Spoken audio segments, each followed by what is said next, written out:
Verwerping is seker een van die seerste dinge wat 'n mens ooit kan beleef. En natuurlik die moeilikste om te verwerk. Dit kan 'n ouer of 'n maat of 'n vriend of selfs onderwysers wees, wat jou moes kies maar nie het nie. Daardie pyn wat jou laat wonder, wat is fout met my? Maar hoor mooi, selfs Jesus is verwerp. In Lukas 4 lees ons hoe sy eie mense hom verwerp het. En tog het dit hom nie gestop nie, want hy het geweet presies wie hy is en wat sy roeping is. Hier is Abba Vader se belofte vir jou vandag.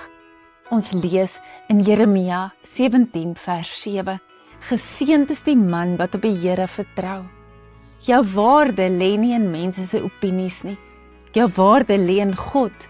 Jy mag verwerp voel, maar jy is nie verwerp deur hom nie. Wat mense doen, verander nie God se liefde of sy plan vir jou nie.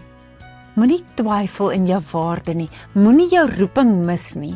Staan op, skuif jou kroon reg en hou aan. Wanneer die vyand jou herinner aan verwerping, sê hardop, God het my gekies en niemand kan dit van my af wegneem nie. Memoriseer Jeremia 17 vers 7. As hierdie boodskap jou aangeraak het, like, share en tag 5 mense wat dit moet hoor en staan 'n kans om hierdie fantastiese boek Yeshua uit slawerny te wen. Hierdie is Abba Vader se beloftes vir jou. God se woord is jou swaard. Staan op, hou jou swaard skerp. Ek sien julle donderdag.